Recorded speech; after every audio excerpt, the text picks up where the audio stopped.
Bueno, vamos a dar inicio entonces a el debate sobre la categoría de autor. Yo digo debate, les dejé en el aula virtual hace un rato La muerte del autor de Roland Barthes y que es un autor de Michel Foucault, que son dos trabajos de fines de los años 60 y que están en diálogo uno con el otro. Vamos a comentar primero el de Barthes, que es del 68, y después la conferencia de Foucault, que es del 69.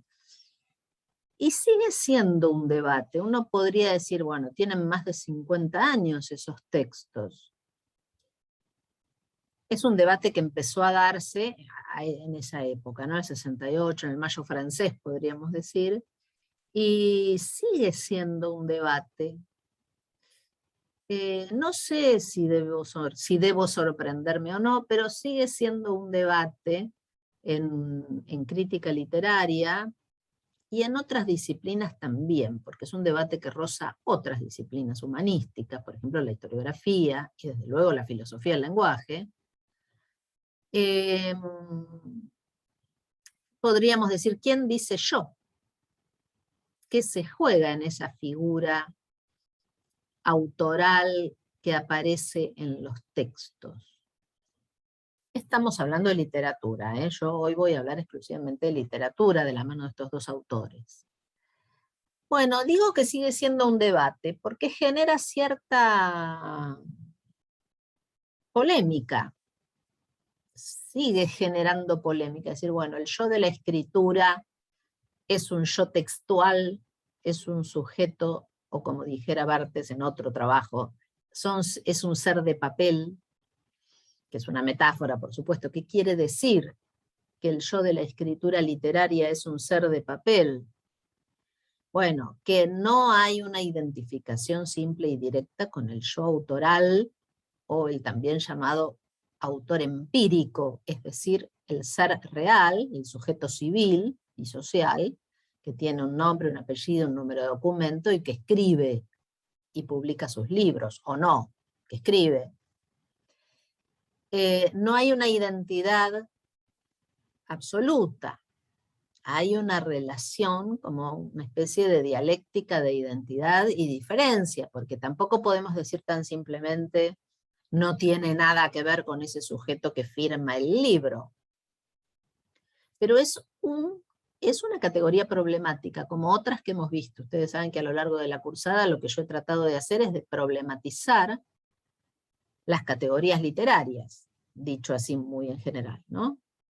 Después van a ver con los chicos en los prácticos la noción de texto, que viene de la mano del problema del autor.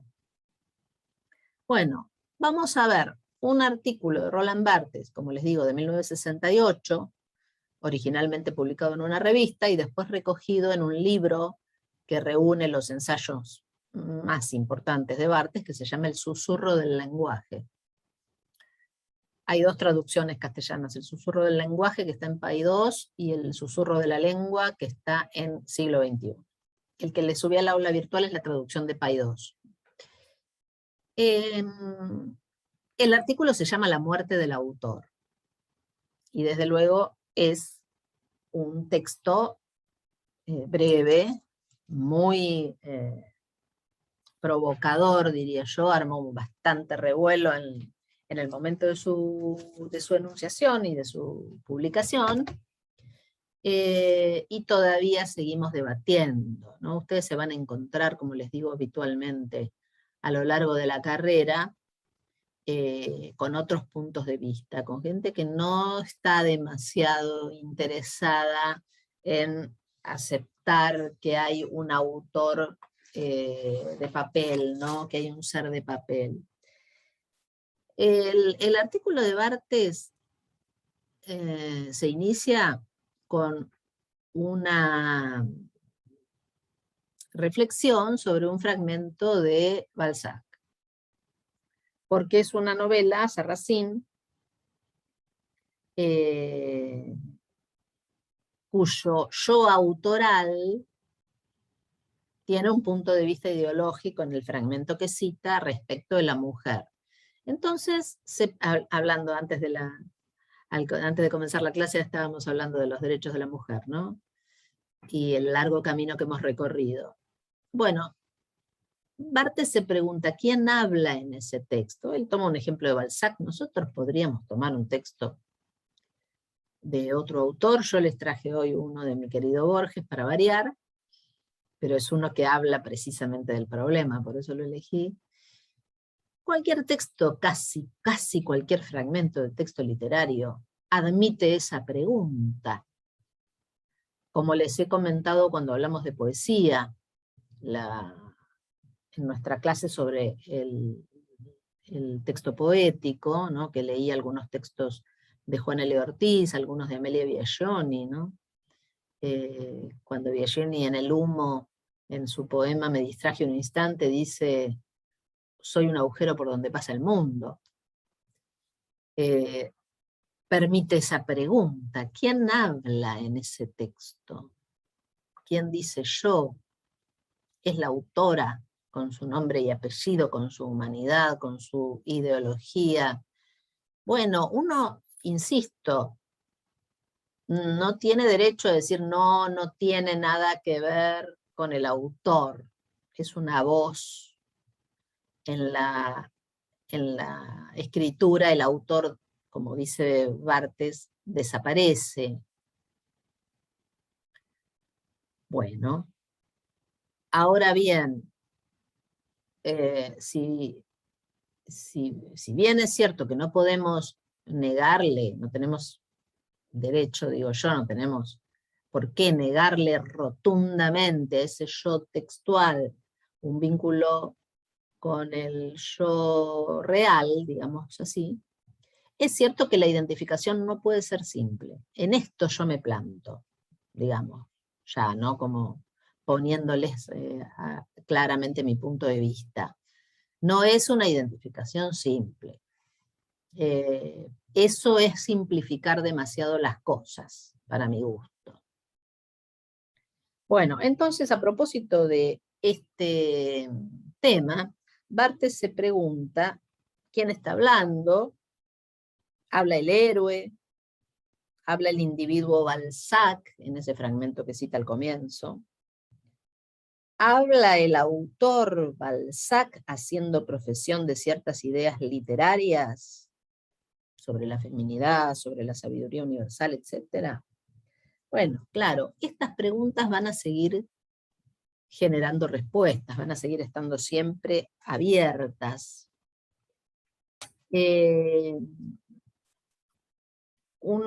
Hay textos donde la respuesta es más, va a estar más ligada a la ideología del autor y a la actuación social y cultural, intelectual del autor que lo escribió, y hay textos que no nos permiten responder a la pregunta en términos empíricos o en términos culturales, en términos intelectuales. No sé si soy clara. Es decir, no todos los textos van a habilitar la misma respuesta. Más allá de que siempre va a estar abierta la polémica. Es decir, una respuesta no va a ser nunca definitiva. Pero es cierto, esto hay que decirlo, me parece que hay que decirlo al principio del planteo, del debate, que hay textos que invitan poderosamente a decir, bueno, acá está hablando, por ejemplo, José Hernández, por citar un caso muy conocido de nuestro sistema literario del siglo XIX, donde el poema Martín Fierro, además de ser un hermoso poema, un gran texto literario, está absolutamente atravesado por una concepción ideológica respecto de la figura del gaucho, de su situación política y social en el siglo XIX, y que la ideología de José Hernández está absolutamente presente en ese texto. Eso es indiscutible, me parece a mí, porque además tenemos en el autor textos no literarios, digamos así, él fue diputado provincial y manifestaba en sus discursos, en sus intervenciones en la legislatura de la provincia, cosas, digamos, que están en perfecta sintonía con el Martín Fierro. Entonces, como tenemos otros textos del autor que de algún modo confirman la posición ideológica que nos permite conocer el texto literario, uno puede decir, bueno, acá está Hernández hablando. No sé si me entienden, no sé si me hago entender, ¿no? Uno dice, bueno, acá habla Hernández, punto. Bueno, pero aún en ese caso, hay una construcción literaria, es decir, una construcción discursiva, que es esa primera persona que habla en el texto.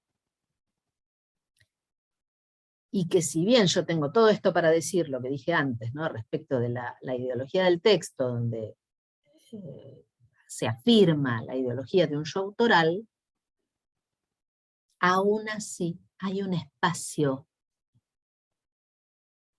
para la polémica. Aún así, yo digo, bueno, ese yo es un yo discursivo, es un sujeto textual, y no puedo homologarlo de manera simple al sujeto civil llamado José Hernández. Bueno, ¿qué pasa? ¿Qué hace Barthes en este artículo? Hace un poquito de historia muy rápidamente apuntada y dice algo que es cierto, que me parece que tiene razón. Que el autor es un personaje moderno, dice en mi edición, es en la página 66, dice, el autor es un personaje moderno, producido indudablemente por nuestra sociedad, en la medida en que ésta, al salir de la Edad Media y gracias al empirismo inglés, al racionalismo francés y la fe personal de la Reforma, descubre el prestigio del individuo, o dicho de manera más noble, de la persona humana. Está remitiéndose, bueno, a 2 siglos y pico atrás, cuando podríamos decir, bueno, se creó la figura del hombre moderno, el autor como figura moderna, donde se afirman los derechos del individuo, y asume el autor una importancia que en la Edad Media y en el Renacimiento no tenía. Eso también lo dice Foucault, es un punto de contacto que tienen los dos textos que ustedes van a leer. Entonces, claro, los derechos del autor, de algún modo, y la envergadura del autor, la fuerza de esta figura, se afirma a fines del siglo XVIII, y después de eso, ¿no? hasta hoy. Dice Foucault en la conferencia, no soportamos el anonimato, y es muy cierto, no sé si a ustedes les pasa, que cuando uno lee una cosa que le interesa, y dice, bueno, ¿esto de quién es? ¿Por qué? Porque es una marca de nuestra cultura. No soportamos el anonimato, sobre todo literario. Si estoy leyendo a lo mejor un texto de ciencia, sí, no me interesa demasiado, o una información, no me interesa demasiado averiguar de quién es, pero si leo un poema, digo, ¿este poema de quién es? O un cuento. Un texto Disculpe, literario. profe, pero eso puede venir también de que uno quiere saber el nombre del autor para buscar más textos parecidos, ¿no es así? Uno quiere saber quién lo escribió para buscar más cosas escritas por esa persona o investigar sobre esa persona. Seguramente, sí. Pero puede que no sea esa la razón, igual queremos saber de quién es. Ok. No, sí, tenés razón, hay un interés múltiple en la figura del autor. Es lo que vos decís, y es también, bueno, el interés por saber de quién es, o incluso lo que decíamos en la clase pasada respecto de la intertextualidad, ¿no? Bueno, ¿quién fue el primero que escribió esto? ¿De quién es? Cuando se Claro. empieza a cuestionar la figura del autor, también se cuestiona, junto con la categoría de autor, la importancia del original y la copia. Lógicamente, porque si ya no me importa mucho el autor, entonces no me importa mucho quién lo pensó primero, quién lo escribió primero, o de quién es la primera aparición, no sé, de tal figura literaria, o de quién toma fulano esta idea. Ah, mira, encontré un cuento que se parece mucho al texto de fulano de tal, lo debe haber leído. Deja de importar. Por eso Foucault arranca la conferencia con una famosa frase de Beckett, el dramaturgo irlandés, que es, ¿qué importa quién habla? Claro, es una pregunta también muy provocadora, ¿no? Ambos textos provocan un poco, porque siempre que se ataca la figura del autor, o que se diluye o se desdibuja la figura del autor, hay simultáneamente, esto no lo dice Barthes, lo digo yo, pero hay simultáneamente una especie de cuestionamiento a esa unidad racional que es el individuo. Entonces es muy fuerte ideológicamente lo que se juega en la categoría de autor. No es solamente una categoría literaria que nos importa nada más que a los que estudiamos literatura.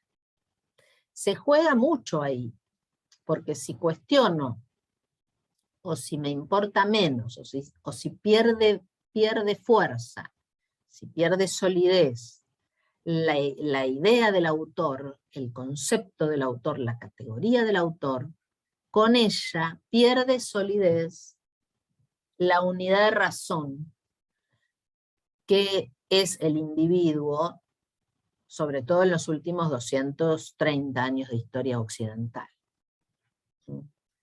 Va por ahí la cosa, ¿no? Y cuando Barthes dice, bueno, es el lenguaje el que habla. En un poema, por ejemplo, uy, hay alguien esperando. En un poema habla el lenguaje, dice Barthes por ahí. En Francia, dice Barthes, ha sido sin duda Mallarmé, poeta francés de fin del siglo XIX, el primero en ver y prever en toda su amplitud la necesidad de sustituir por el propio lenguaje al que hasta entonces se suponía que era su propietario. Para él, igual que para nosotros, o sea, él se posiciona en la línea de Mallarmé, es el lenguaje y no el autor el que habla. Es fuerte, se dan cuenta, ideológicamente fuerte, no solamente desde el punto de vista de la crítica literaria o desde el hacer crítico. Es ideológicamente muy potente decir, bueno, ya no habla un autor, habla el lenguaje. Es decir, no hay propiedad. Se están cuestionando los derechos de propiedad del autor, de la figura del autor. Pero eso, Clelia, ¿no tiene la ventaja de habilitar también innumerables lecturas? O sea, el hecho de decir, no, yo la figura del autor no la reconozco como tal, entonces puedo dar mi propia lectura de ese texto, me habilita a mí misma, ¿no? Podría... Absolutamente, absolutamente. Por eso en un texto anterior a este, que se llama Crítica y Verdad, Barthes dice, es muy peligroso, o se lo considera peligroso, este desdoblamiento del lenguaje. Claro que sí, tenés mucha razón, y lo dice Barthes en el artículo. Es la hora del lector, digamos así. O dicho de otra manera, el autor ya no va a ser el garante del sentido. Y esto no siempre cae bien, o no siempre es aceptado. Y sigue sin ser aceptado, por eso insisto en que a pesar de que estos textos tienen más de 50 años, todavía esto es un debate. Por varias razones. Algunas ya las hemos dicho. Otras también es por una cuestión de impronta cultural. El dueño del texto es el autor. Está esto como presupuesto, como una especie de verdad compartida. El dueño del texto es el autor. Entonces hay que ir a preguntarle a Amelia Biagioni qué quiso decir cuando dijo soy un agujero por donde pasa el mundo. Y bueno, no sé qué quiso decir, pero ahí, y además cuando ya no lo tenemos al autor, entonces si no dejó bien aclarado qué quiere decir su texto, no lo vamos a poder leer, ¿no? Claro que no. Entonces es muy cierto lo que decís, Viviana. En la figura del autor se juega también la del lector. Si no hay un garante del sentido y el que habla en un poema, en un cuento, en una novela, es el lenguaje, bueno, ya no tengo un señor que es el dueño del sentido que me va a decir lo que tengo que leer. hay autores que se divierten con esta posibilidad, que les gusta, que les resulta atractiva la posibilidad de que el lector haga su producción de sentido, y hay otros autores que no, que nos dicen, bueno, cómo tiene que ser leído su texto. Bueno, no importa tampoco qué le pasa al autor con las lecturas diferentes que puedan provocar sus textos. De hecho, esto sucede.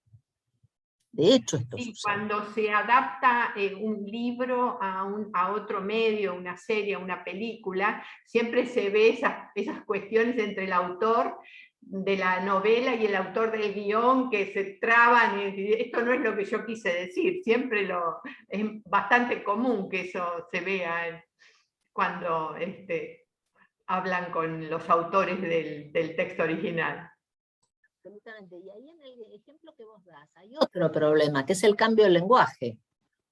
Entonces tiene un poco de razón Barthes, de que el que habla es el lenguaje, porque es muy difícil pasar a otro lenguaje, por ejemplo al lenguaje cinematográfico, ¿no? Que se ha hecho millones de veces, algunas con más éxito y otras con menos éxito, pero es una dificultad de hecho para cualquier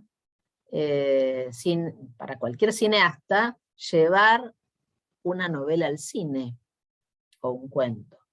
Y a veces, bueno, el autor está de acuerdo y a veces no, como decís vos.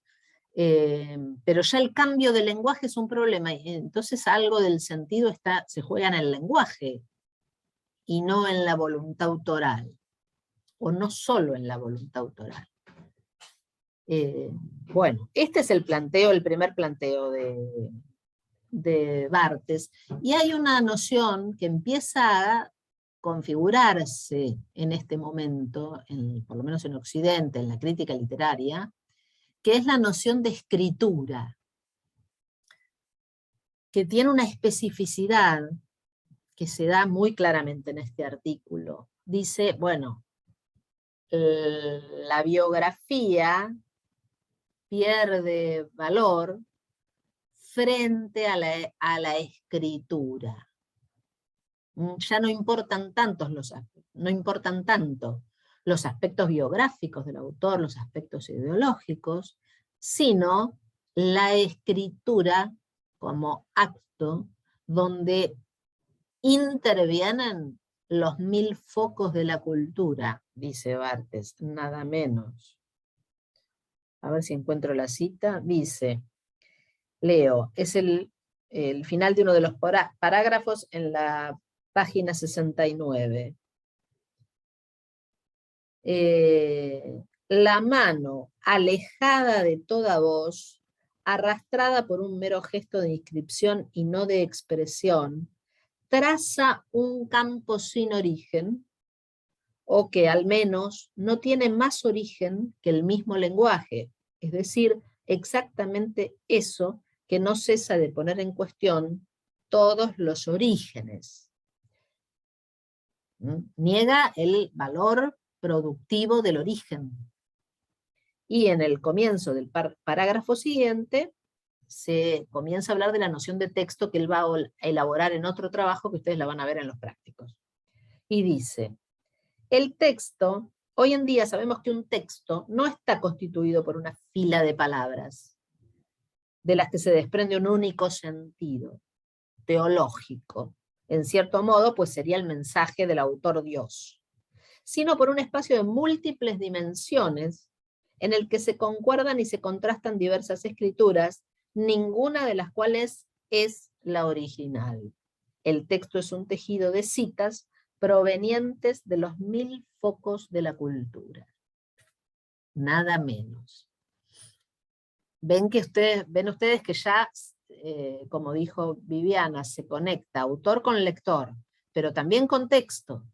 Autor, texto y lector son una constelación, son problemas que se tocan y se determinan recíprocamente.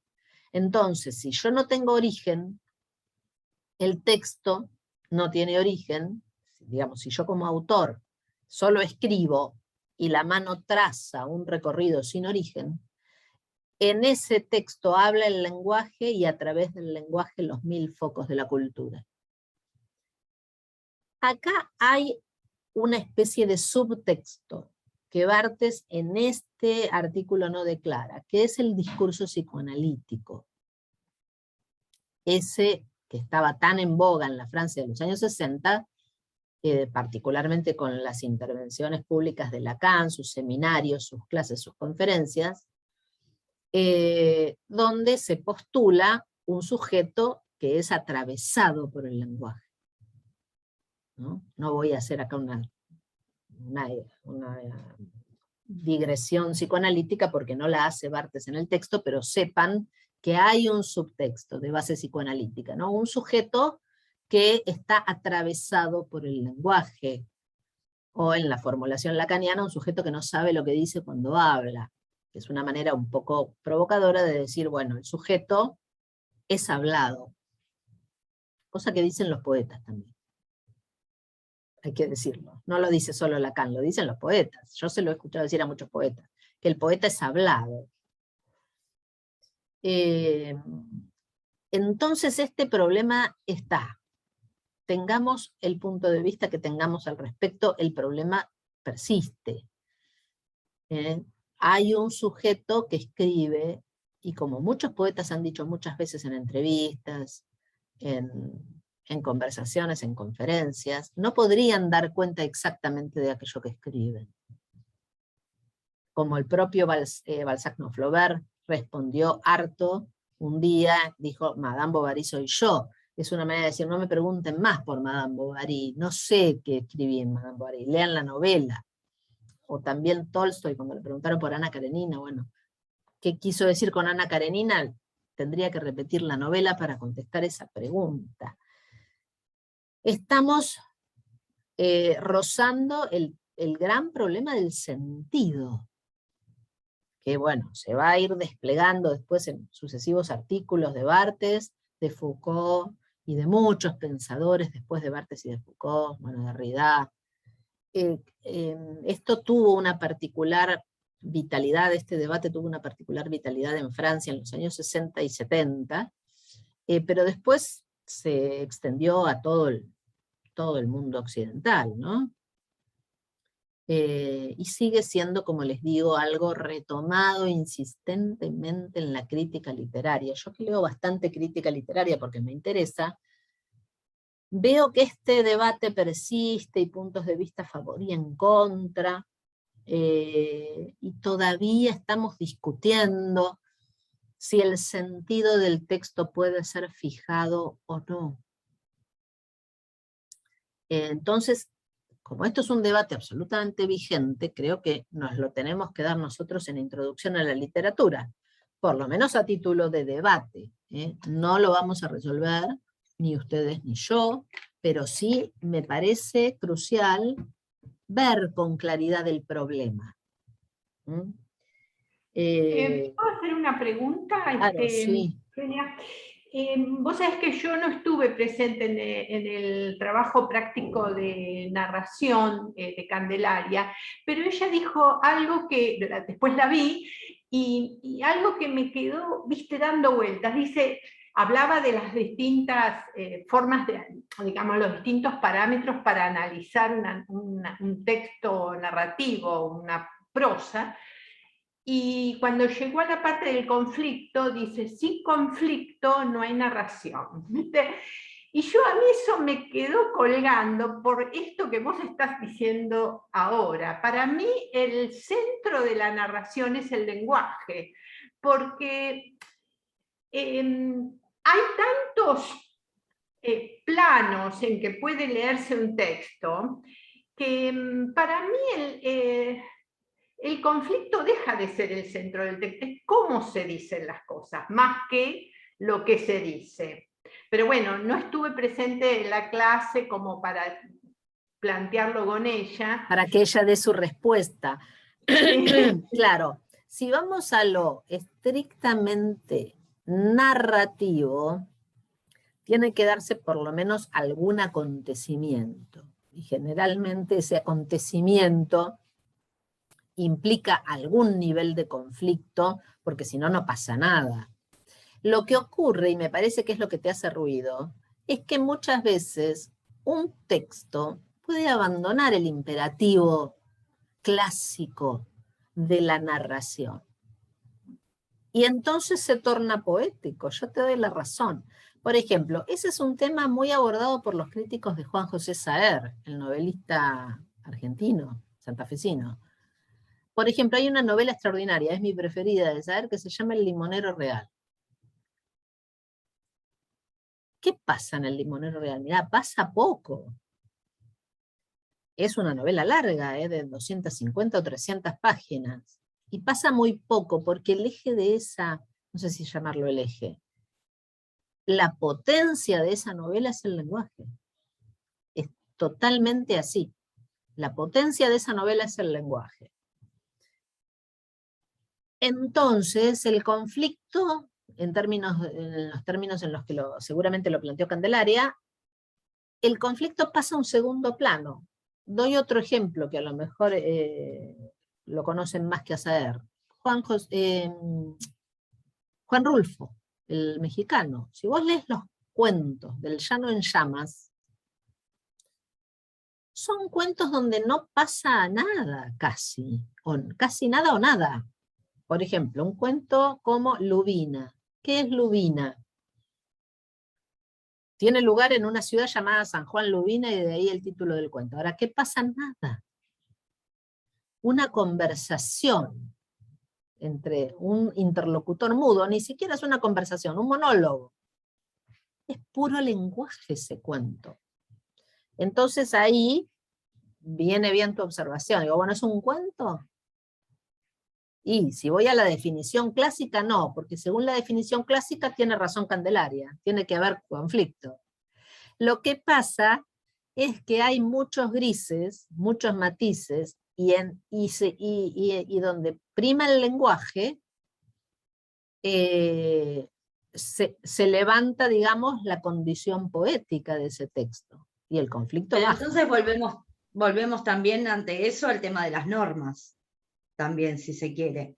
¿Quién dice que la norma del cuento, que la norma de un cuento, para que sea cuento, o sea, las podemos quebrar tranquilamente, romper, ¿no? Están para eso. Que las han quebrado para los generar algo autores. nuevo. El tema es que lo nuevo al principio nos genera como algo que no sabemos dónde ubicarlo, pero que al fin y al cabo después termina tomando su forma. Claro.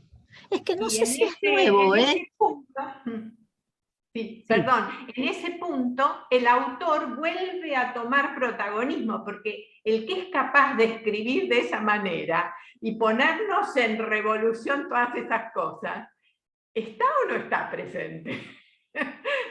Por eso es conflictivo el concepto de autor, me parece, porque ¿estamos de un lado o estamos del otro? Claro, es verdad, hay un autor ahí, un artista, un creador que puso a jugar todas esas estrategias y todos esos procedimientos, o como planteaba Jazmín, se pone a transgredir las normas del relato clásico, y tenemos un cuentista como Rulfo, que da vuelta a la noción de cuento y la noción de novela. Que ya se había hecho, bueno, por ahí que se haga en la segunda mitad del 20 es como más revolucionario.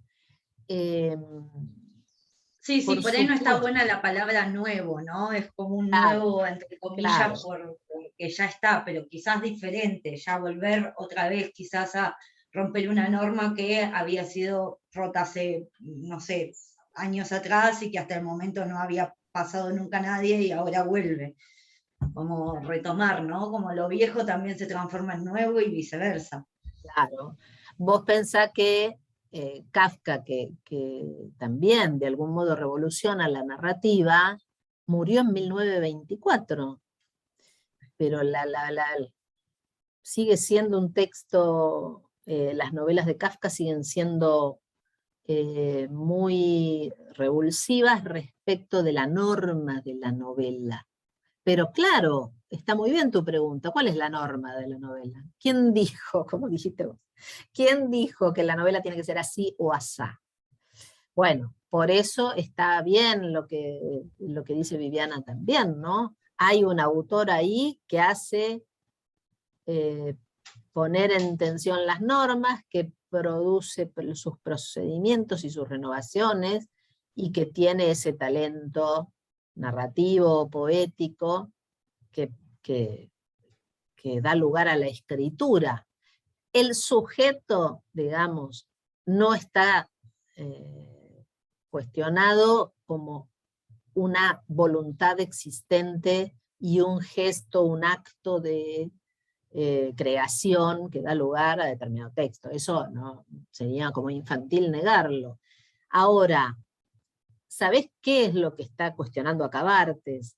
La unidad racional y consistente desde el punto de vista del sentido único del texto. El autor como garantía del sentido, como unidad de razón que puede dar cuenta de manera absoluta de esa creación como si fuera su propiedad. Esto es lo que cuestiona Barthes.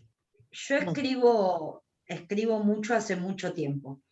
Hay cosas que no me animo tanto a publicarlas porque son como muy íntimas. Ahora estoy como intentando perder el miedo, ¿no? Pero después digo, bueno, dentro de esa intimidad que yo cuento en lo que escribo, en realidad hay parte humana también, donde el otro o la otra que lo puede llegar a leer se puede sentir identificada. Yo no te digo cómo leer o cómo escuchar lo que yo escribo.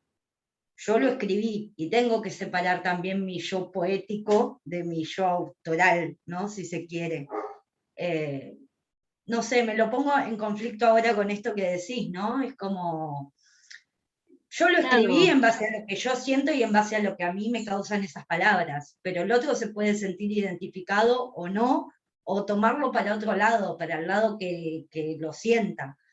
Entonces le da otro sentido al que yo le di cuando me puse a escribir. Yo suelo decir, todos estos problemas que planteamos, los sabemos los lectores.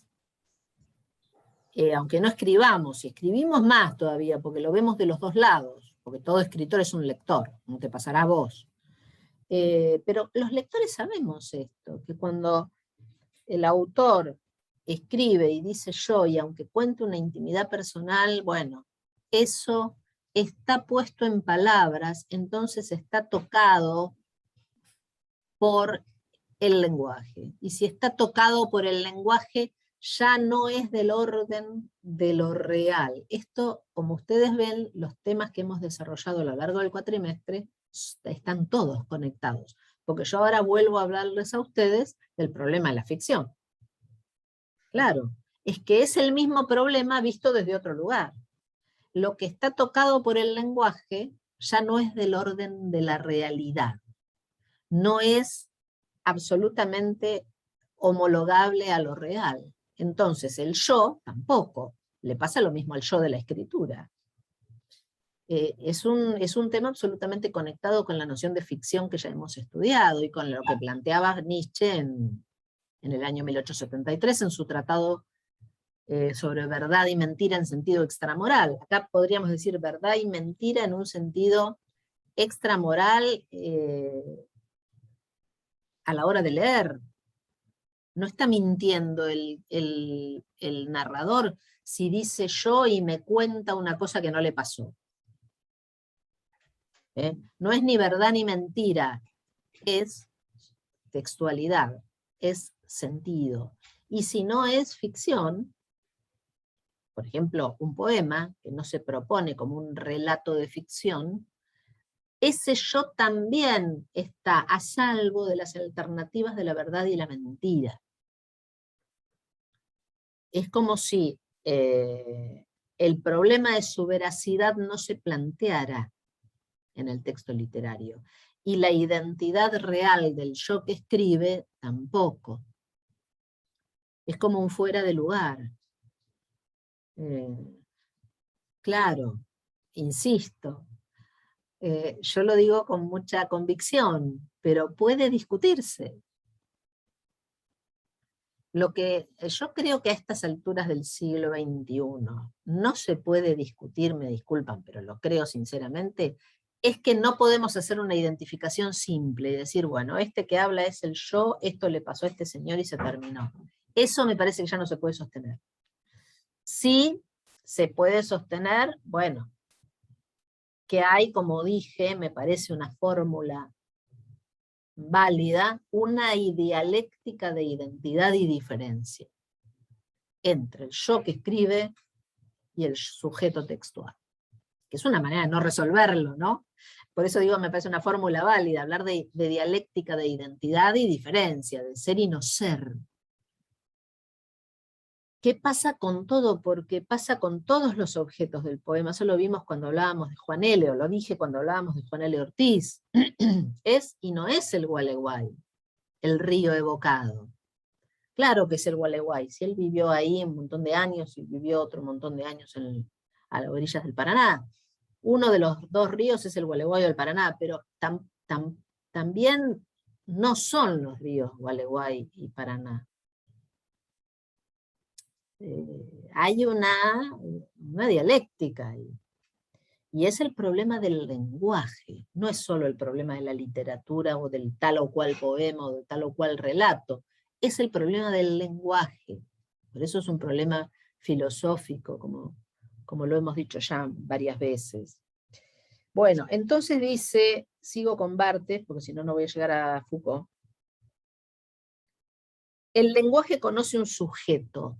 El lenguaje conoce un sujeto. Acá está el ruido psicoanalítico que me hace, ¿no? No el ruido, sino más bien la música. Escucho la música del psicoanálisis. El lenguaje conoce un sujeto, no una persona. Y ese sujeto, vacío, excepto en la propia enunciación, que es la que lo define, es suficiente para conseguir que el lenguaje se mantenga en pie, es decir, para llegar a agotarlo por completo. Bueno, esto es más o menos la postulación de Barthes, y algo que está al final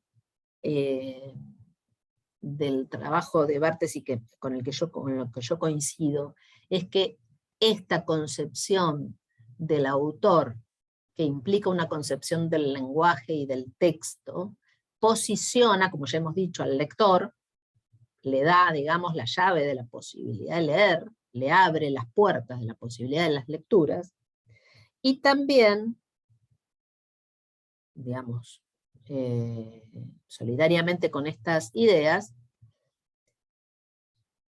cancela la cuestión del desciframiento. Deja la cuestión del desciframiento textual fuera de batalla. Dicho de otra manera, ¿qué sentido tiene y hasta qué punto reviste interés proponernos el desciframiento? El desciframiento, por ejemplo, de un poema enigmático, que tiene algún verso enigmático. Siempre hay un costado enigmático en todo texto literario. Enigmático, digo, cuyo sentido no está explícito, no está absolutamente develado, ¿no? Él lo dice así: en la escritura múltiple, efectivamente, todo está por desenredar, pero nada por descifrar. El espacio de la escritura ha de recorrerse, no puede atravesarse. No hay un fondo al que yo tengo que llegar, según Barthes, y encontrar la pepita de oro del sentido, sino que es un desplegarse, un desenredarse, una superficie que hay que recorrer. No hay fondo. Pero siempre acaba por evaporarlo. No, perdón, me salté una parte. Ha de recorrerse, no puede atravesarse. La escritura instaura sentido sin cesar, pero siempre acaba por evaporarlo, procede a una extensión sistemática del sentido. la concepción del sentido como lo incesante, lo que se está produciendo siempre. Este es el planteo de Barthes. De la mano de la muerte del autor como unidad de sentido y garante del sentido, nace la noción de escritura, y con la noción de escritura, la posibilidad del múltiple sentido, la posición creativa, productiva del lector, y la condición del sentido como incesante, la productividad incesante del sentido. Es una constelación muy potente de conceptos y de problemáticas, ¿no? Que se plantea en un artículo muy breve, que por cierto va a dar lugar a muchísimos debates críticos y que sigue dando lugar a muchísimos debates. Antes de pasar a la conferencia de Foucault, sí, escucho. Esto sería anular la pregunta, ¿qué quiso decir con esto que escribió? Digamos.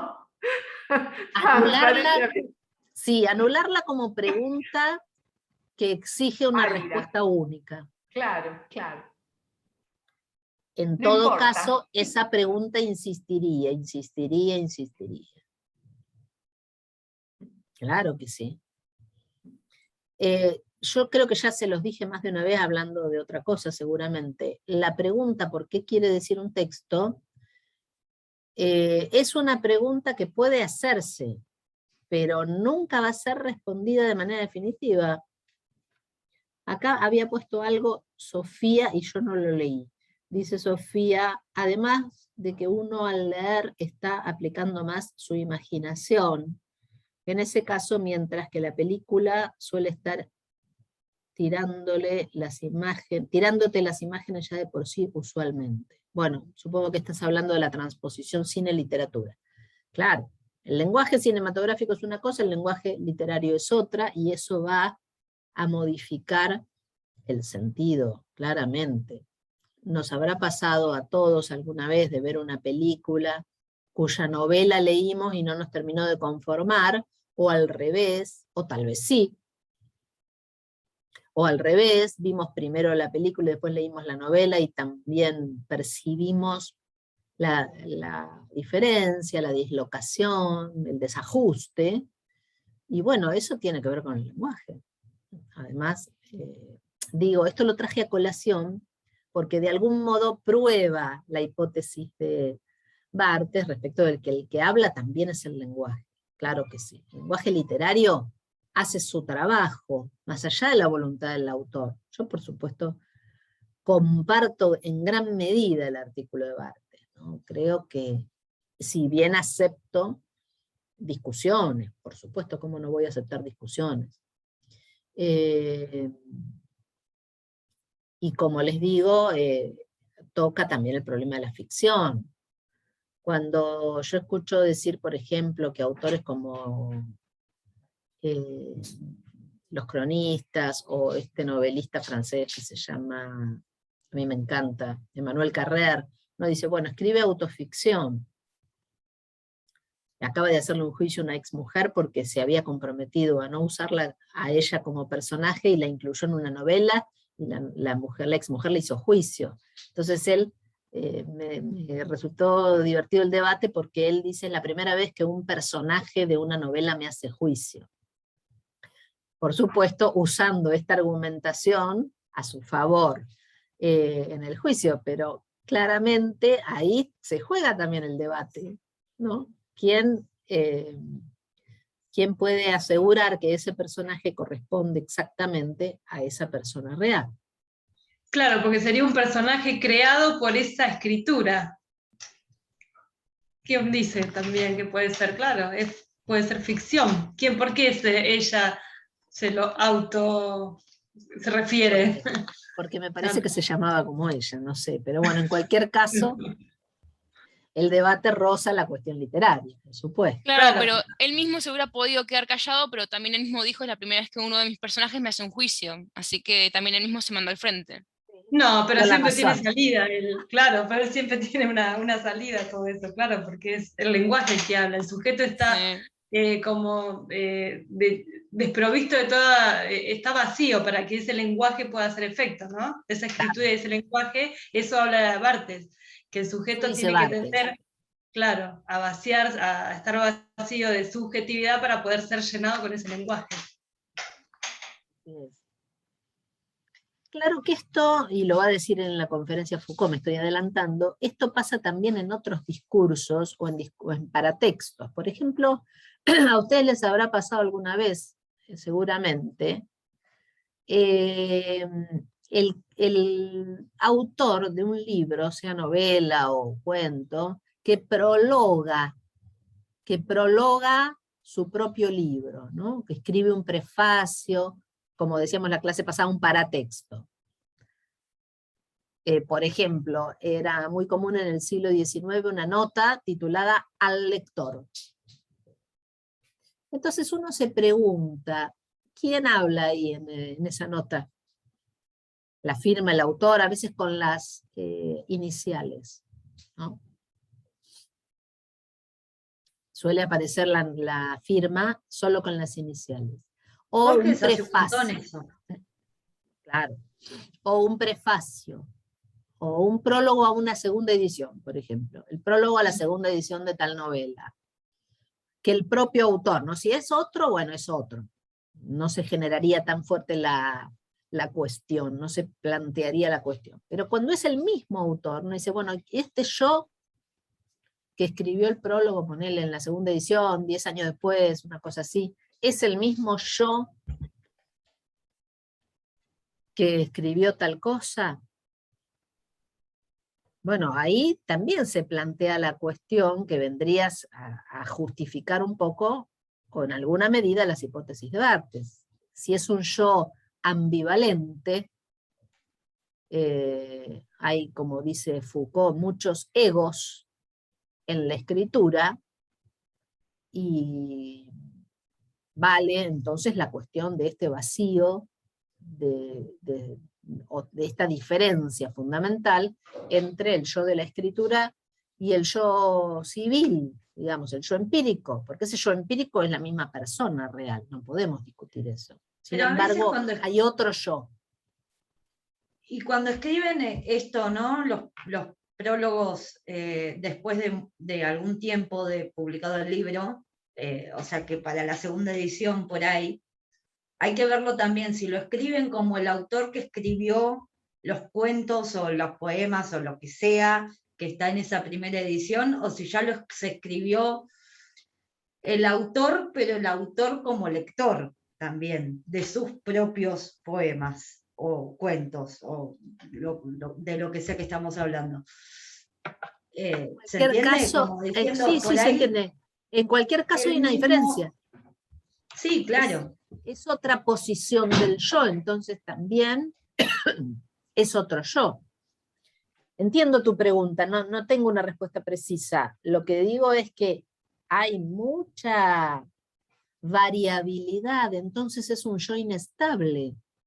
Si es un yo inestable, porque pasaron 10 años o los que sean, o el autor que reniega de su texto y por ejemplo, lo saca de circulación, o no lo reedita, aunque el editorial le insista, o lo que sea, ahí tenemos esa variabilidad que de algún modo yo estoy por ahí tratando de justificar la hipótesis de Barthes, pero es que me parece que tiene razón, que en gran medida tiene razón, porque este yo variable, bueno, entonces si es tan variable no se homologa al yo real, porque el yo real pueden pasar los años, pero es esa persona, desde el punto de vista de la unidad, la identidad civil es la misma persona. Entonces hay una diferencia entre el yo que habla en la vida social, que dice soy yo, que tiene un número de documento, y el yo que escribe.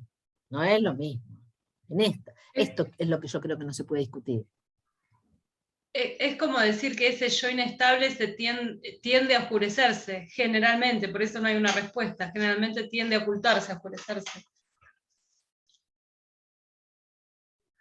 No sé si tiende a oscurecerse, no sé si termino de entender lo que decís. Ay, no escucho. No, es que no entiendo muy bien lo que decís. ¿Qué quiere decir eso? ¿Qué entiende oscurecer? Que al no tener, es como que lo veo como que no hay una persona atrás que diga, bueno, yo me hago cargo de todo esto como autor. No, tiende a oscurecerse, tiende a ocultarse. Entonces, siempre es un debate que va a estar abierto. El autor con el que escribe. Sí. Hay muchas cuestiones para desplegar acá, y hay muchas diferencias entre autores, pero no podemos dejar de plantear el problema, me parece. Sí, decime, Jamín. No, pero desde ya que por eso que decía Denise, en realidad también se cambia el lenguaje. Yo no hablo de la misma forma que hablo y que me comunico o que cuento mis cosas a la forma en la que escribo. No utilizo ni siquiera las mismas palabras, quizás. Las dibujo, ¿no? Este tema de dibujarlas, de cambiarles un poco el sentido, no cambiarles el sentido, pero como no te voy a hablar como escribo. Claro, entonces, es más libre. Ya al no hablarte como escribo, quizás ya me estoy ocultando.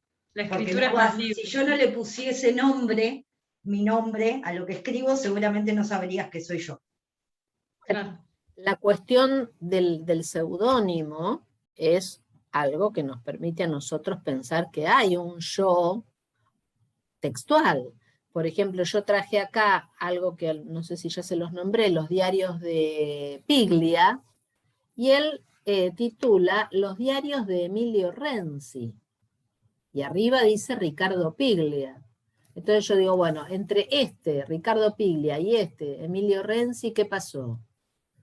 Son los diarios, y él lo ha dicho muchas veces, son los diarios que él lleva desde los 22 años. Este es el primer tomo, hay 3. Y además les da una importancia a él como figura de autor, porque ha dicho muchas veces también que si no hubiese escrito los diarios, no hubiese escrito ninguna otra cosa. No habría escrito ninguna otra cosa. Entonces, tienen un papel fundamental en su yo escritor, en su figura de autor. Pero él titula Los diarios de Emilio Renzi, que además es el personaje de muchas de sus novelas y sus cuentos de Respiración Artificial. Y él se llamaba Ricardo Emilio Piglia Renzi. Entonces usa su segundo nombre y el apellido de su madre para crear una especie de alter ego, como han hecho tantos autores, ¿no? Esas figuras que se las considera alter ego del autor. Sábato, por ejemplo. La otra vez en Filo nos preguntábamos si Sócrates no será un alter ego de Platón, por ejemplo, ¿no? Después sabemos que existe, bueno, pero ¿no lo habrá escrito él como su alter ego? Es algo que claramente es una pregunta sin respuesta, obviamente, pero con muchas respuestas, porque la pregunta no deja de ser interesante. Por eso, no cancelamos la pregunta, pero sabemos que es una pregunta problemática porque no tiene una única respuesta. Creo que es muy buena la pregunta respecto del Sócrates de Platón, ¿no? Claro, porque la figura de Sócrates, tal como la conocemos, lo que más o menos hemos leído algunos diálogos platónicos, es una figura creada por Platón, no cabe ninguna duda de eso. Entonces, está bien, podemos comprobar, no lo sé, me imagino que estaba más o menos comprobada la existencia real de Sócrates, pero eso no significa que la figura de Sócrates no sea una creación del autor Platón. Como pasa, qué sé yo, con tantas figuras, ¿no? Uno puede decir, bueno, el Perón de Tomás Eloy Martínez, y qué sé yo, y el de Marechal, no sé, por decir 2 autores que han hablado de Perón. Y bueno, alguien creó esa figura.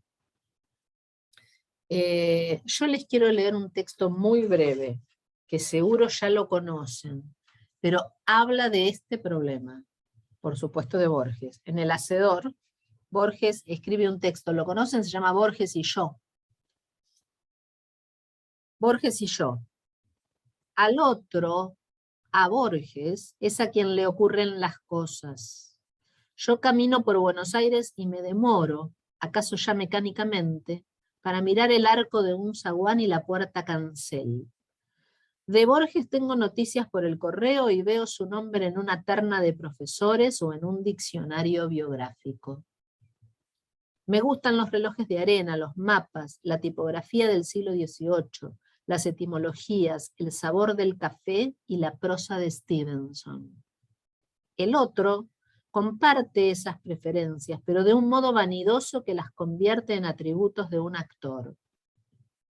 Sería exagerado afirmar que nuestra relación es hostil. Yo vivo, yo me dejo vivir, para que Borges pueda tramar su literatura y esa literatura me justifica. Nada me cuesta confesar que ha logrado ciertas páginas válidas, pero esas páginas no me pueden salvar. Quizá porque lo bueno ya no es de nadie, ni siquiera del otro, sino del lenguaje o la tradición.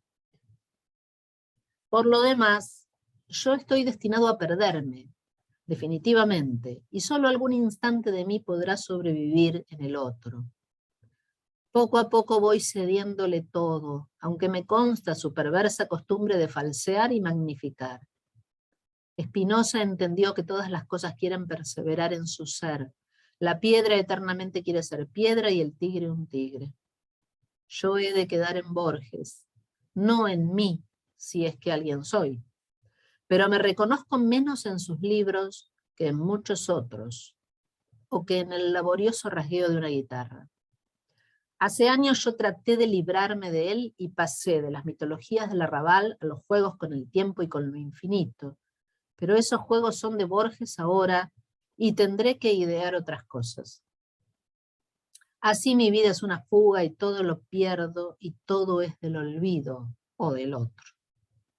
No sé cuál de los dos escribe esta página. Como si supiera Borges, ¿no? El problema. No le hace falta haber leído a Barthes. Bueno, antes de pasar a Foucault, ¿algún comentario?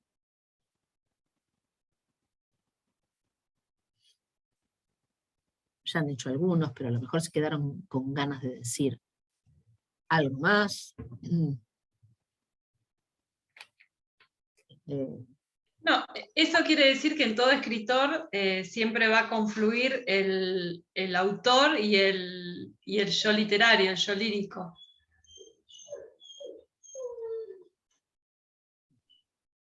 Creo que no pueden escapar a esta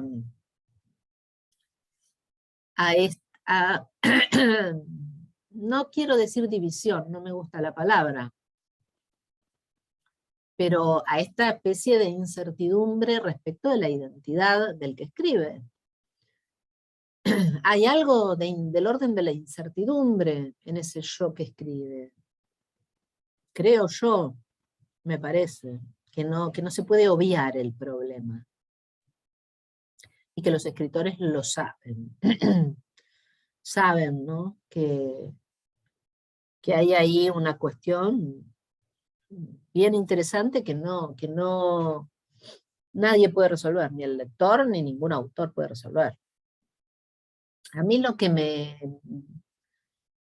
a veces me interroga, ¿no? Es por qué la negación que yo he percibido en algunos críticos particularmente y en algunos profesores, la negación del problema. Eso me llama un poco la atención. Y sucede, ¿no? No sé, después ustedes verán, pero sucede, ¿no? Que aparece como negado el problema. Acá el que habla es el autor y punto. Porque eso me lleva a mí a tener que ir a preguntarle al autor lo que dijo. Me resta libertad productiva como lectora.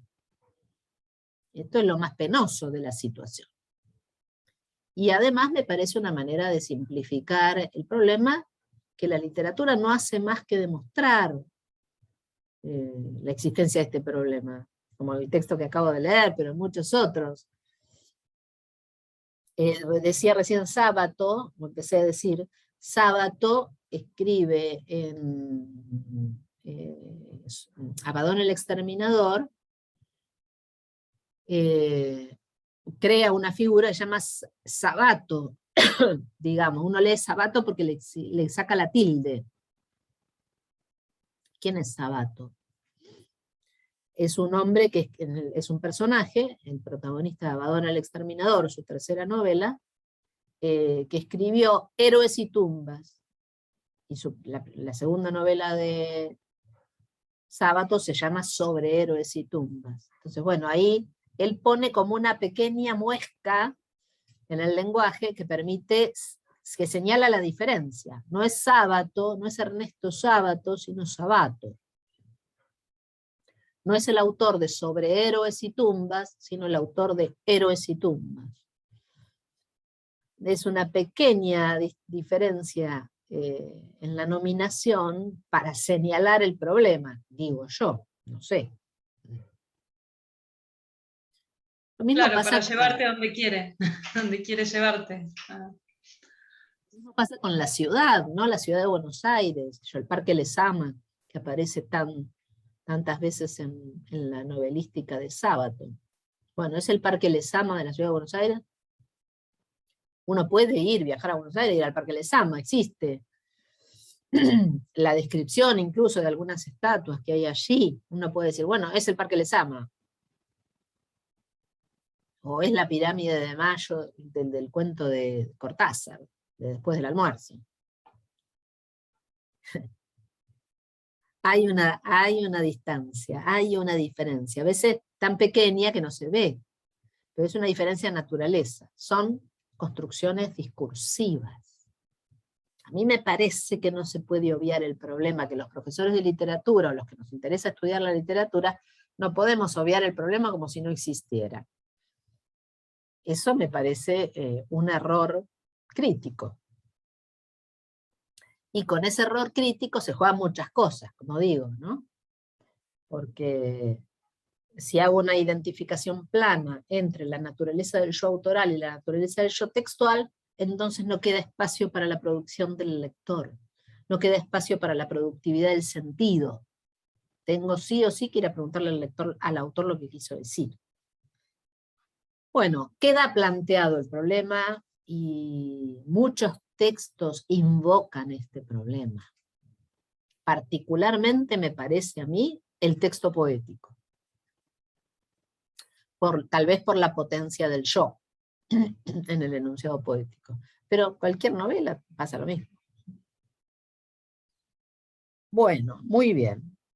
Hay una conferencia de Michel Foucault que es del 69, un año posterior a este artículo, y de algún modo Foucault en la conferencia, la clase inaugural del Collège de France en 1969, una casa de altos estudios de París, y esa clase inaugural tiene una tradición, ¿no? Muchas muy interesantes. Y acá esta conferencia inaugural de 1969, Foucault la titula ¿Qué es un autor? Y de algún modo retoma, sin nombrarlo, responde. Hay algo de réplica en algunos momentos de la conferencia, responde un poco al artículo de Barthes, que él, por supuesto, conoce perfectamente. Porque en algún momento en la conferencia se va a preguntar, bueno, hay una desaparición, una muerte del autor, sí, acepta en principio la postulación de Barthes, pero se va a preguntar algo muy interesante. ¿Qué funciones deja libres esa desaparición?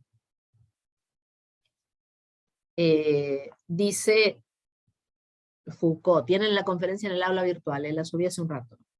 Dice, no basta con repetir como afirmación vacía que el autor ha desaparecido. Lo que habría que hacer es localizar el espacio que de este modo deja vacío la desaparición del autor.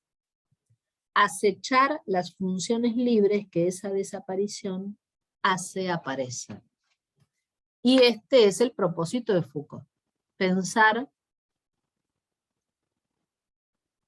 cuáles son las funciones que la desaparición de la figura fuerte del autor, la figura del autor moderno, deja libres. Entonces, ya no se va a preguntar por el autor. Foucault se pregunta por la función autor. Y dice una cosa que nosotros sabemos muy bien, que hay textos que son portadores de función autor y textos que no son portadores de función autor.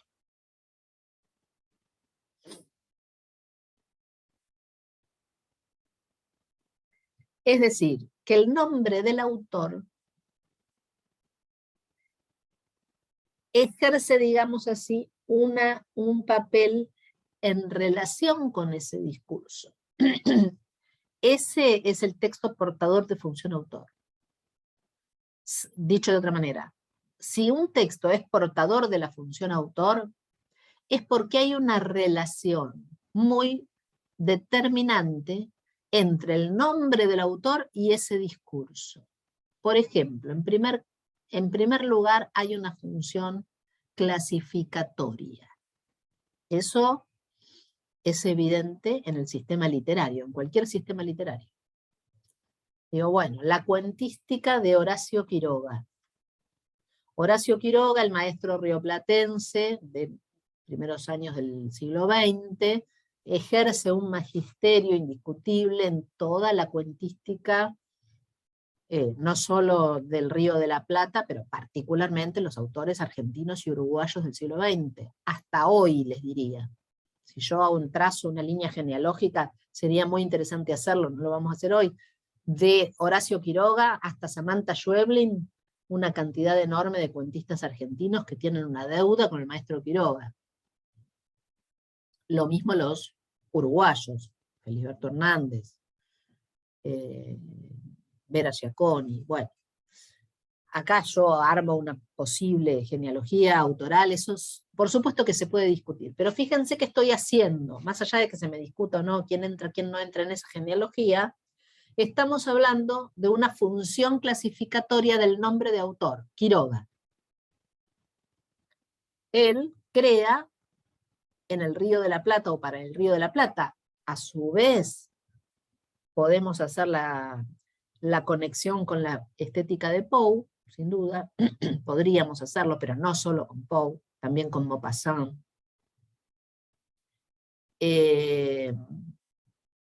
Hay una impronta europea en la producción de Quiroga, pero para no extenderme con nombres y apellidos, digo, hay una función clasificatoria que me habilita a vincular texto con nombre de autor, o textos con nombres de autores.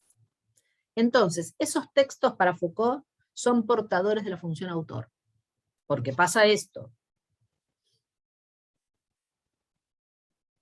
Bueno, recién lo nombré a Poe, ni hablar, ¿no? Cómo la figura de Poe está absolutamente ligada a una descripción de sus textos. No es un nombre propio cualquiera, dice Foucault, ¿no? Dice, leo, un nombre de autor no es simplemente un elemento de un discurso, ejerce un cierto papel con relación al discurso, asegura una función clasificatoria. Tal nombre permite reagrupar un cierto número de textos, delimitarlos, excluir algunos o ponerlos a otros. Eso traté de explicar con el ejemplo de Quiroga, Julio Cortázar, Abelardo Castillo, Samantha Schweblin, Silvina Ocampo, Felisberto Hernández, etcétera, etcétera, etcétera. Una función clasificatoria. Yo puedo agrupar textos en virtud de determinado nombre o determinados nombres. Entonces no es un nombre cualquiera. Entonces concluye Foucault, en una civilización como la nuestra hay un cierto número de discursos dotados de la función autor, mientras que otros están desprovistos de ella. La función autor es Entonces, característica del modo de existencia, de circulación y de funcionamiento de ciertos discursos al interior de una sociedad. Esta es la hipótesis de la conferencia. Hay discursos que están dotados de la función autor y eso determina su circulación al interior de una sociedad, la manera de percibirlos y de leerlos.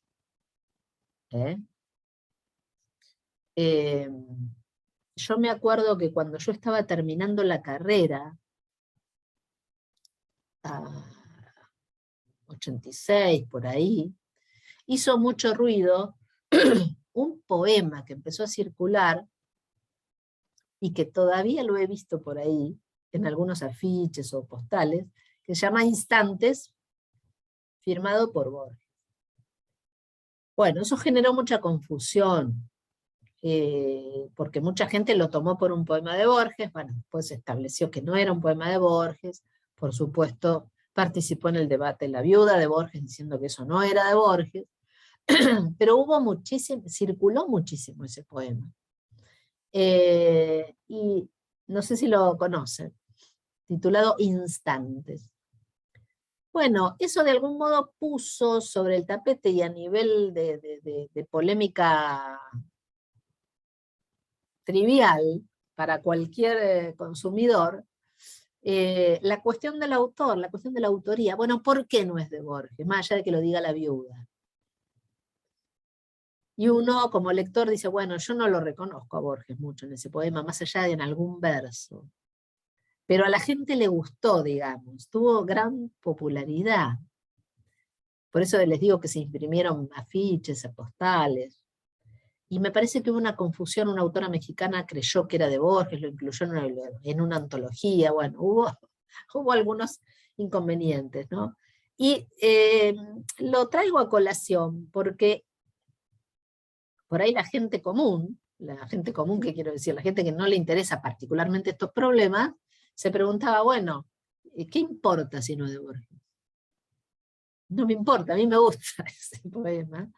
Y la cuestión entonces, como volviendo a Barthes, la cuestión del origen y de la autoría, se puso un poco en cuestión en términos de consumo social de literatura. Se puso en cuestión, bueno, no importa si no es de Borges, me gusta igual, lo cuelgo igual en la pared porque me parece un poema bonito. Bueno, más allá de que saltaron con mucha razón, los albaceas, a decir, no, esto no es de Borges. Pero insisto en que es, en todo caso, algo que da para el debate. Bueno, entonces dice Foucault que la función autor tiene rasgos muy determinados. También, como hizo en el artículo Barthes, señala la raíz, el origen, mejor dicho, la construcción de la noción de autor y la atribuye a la modernidad, o sea, a fines del siglo XVIII. Entonces, dice que los rasgos de la función autor, el primero de los rasgos es la propiedad. Cuando en los orígenes de la construcción de la figura de autor, la figura moderna del autor, vinculada, por supuesto, al capitalismo, a los orígenes del capitalismo, y a la relación de propiedad, el autor tenía que hacerse cargo de lo que decía e implicaba muchos riesgos. Escribir un determinado texto, y sigue siendo en alguna medida así, implica riesgos. ¿Por qué? Porque la función autor tiene como rasgo principal la propiedad. Eso es de fulano de tal. Bueno, propiedad. El segundo rasgo sería un carácter no universal y no constante de esa propiedad. ¿Por qué dice esto? Porque antes los textos eran anónimos. Nosotros, no sé si ustedes ya en alguna materia han estudiado literatura medieval, pero los textos medievales son anónimos. Y esto no es porque simplemente se perdió el nombre, porque si no se perdió el texto, ¿por qué se perdería el nombre del autor? No, porque los textos literarios de la Edad Media no tienen autor, no estaba construida esa figura de autor. No estaba construida la figura de autor, que es, como dice Barthes y como dice Foucault, una figura moderna, asociada a la construcción del hombre propia de fines del siglo XVIII en Europa. La modernidad. Bueno, tercer rasgo, la atribución. Es el resultado de una operación compleja que construye un ser de razón que se llama autor. El autor es una proyección del tratamiento aplicado a los textos. Entonces, hay reglas de construcción del autor. La crítica moderna, dice Foucault, utiliza, por ejemplo, las reglas de San Jerónimo, que San Jerónimo es un autor, un estudioso, que produjo las reglas de fijación de autor para el régimen canónico, ¿no? Católico, eclesiástico.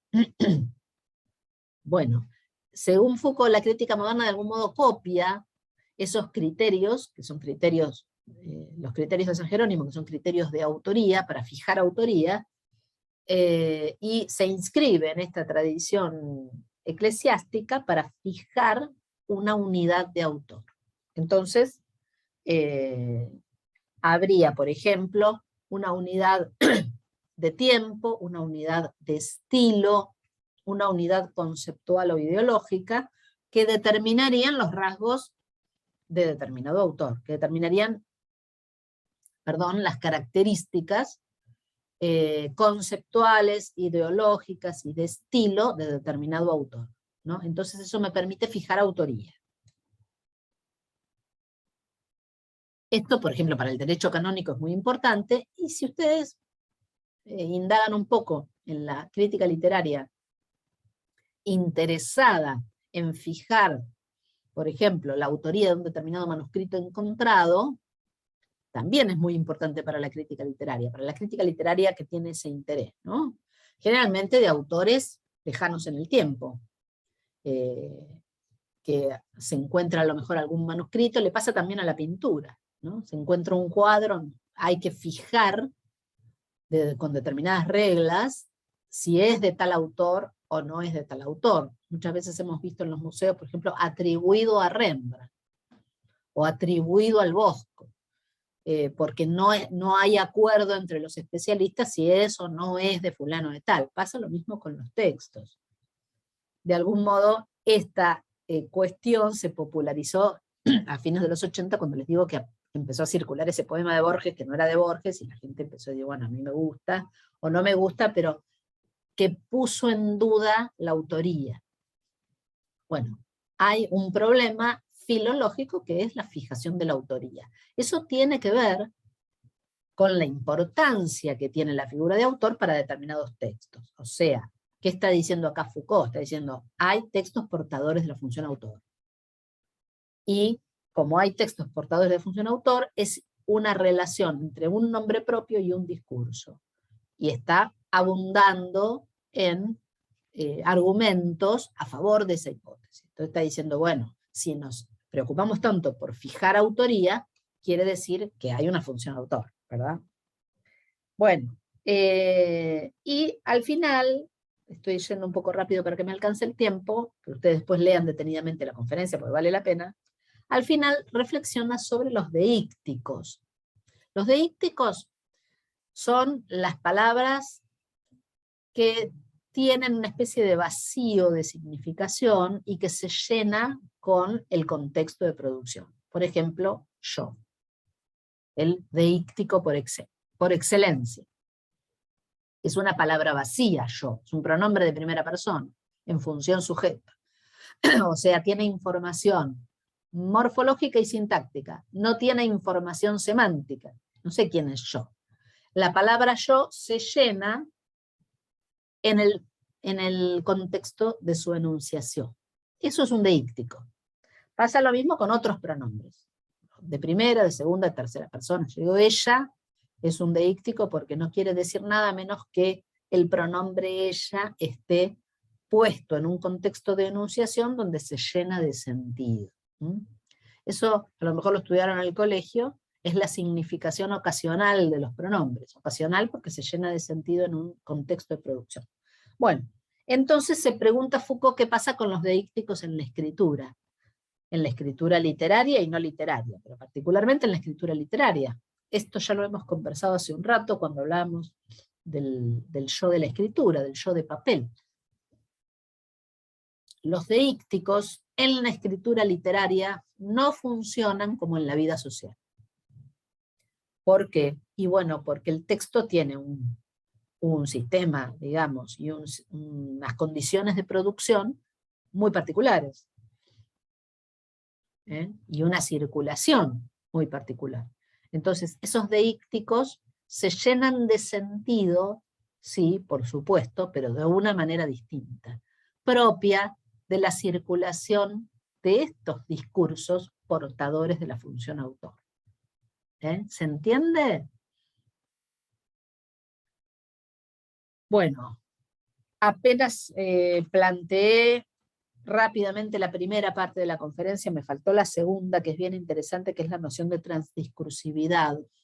Me voy a referir en la próxima clase a la noción de transdiscursividad. Les quedan entonces estos dos textos que acabo de subir hace un rato en el aula virtual, para hacer ustedes su propia lectura con esta breve explicación que yo les he dado, y por supuesto sin la pretensión de agotar estos problemas, que siguen vigentes y que aparecen en todos los textos. Siempre aparece este problema, del yo autoral, el yo de la escritura, y todo lo que eso implica como posición del lector en un texto. Hay una posición del lector en un texto, no dejen de pensar en eso, asociado a este problema, y una circulación del sentido, y una manera de estar y de circular el sentido en un texto. Bueno, ¿alguna pregunta de última hora?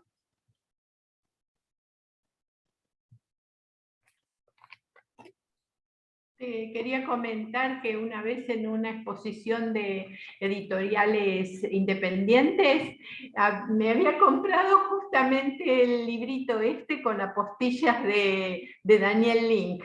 Y bueno, ahora es una oportunidad para leerlo, porque interesante, Daniel Link también es un capo. Pues después contanos qué dice Link, no tengo esa edición yo. Bueno. Dale. Bueno, gente, muchas gracias. Nos vemos el jueves. El jueves les cuento, para que sepan, voy a subir la consigna del segundo parcial. El jueves charlamos primero en la clase y después subo la consigna con estos temas. Los dados hasta hoy, desde el final de la temática del primer parcial hasta el jueves que viene inclusive. Así que el jueves, si quieren, charlamos de eso. Bueno, gracias por la compañía. Profe, te escribieron en el chat. Gracias. Ah, me dijo alguien que se estaba por retirar, por eso no lo leí. A ver. Ah, no, sí, me escribieron varias cosas, tenés razón. Me cuesta mucho dar clase y leer el chat. Jazmín dijo que se retiraba. Sofía Beowulf, por ejemplo, es un texto anónimo, sí, como todos los medievales. Y los hermanos Grimm recogieron, muy cierto, los cuentos tradicionales en Alemania. Están bajo su autoría. Exacto, sí, sí, los hermanos Grimm recogen versiones orales de la tradición, igual que Perrault.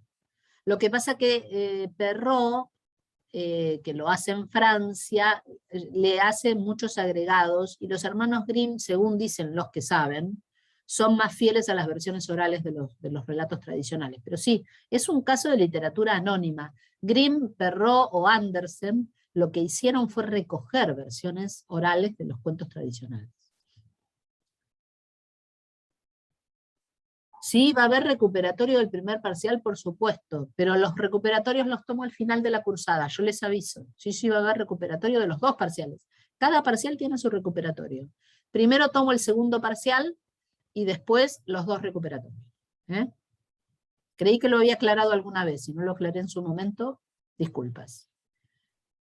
Bueno, gente, cualquier cosa me escriben a mi mail o al foro de preguntas del aula virtual.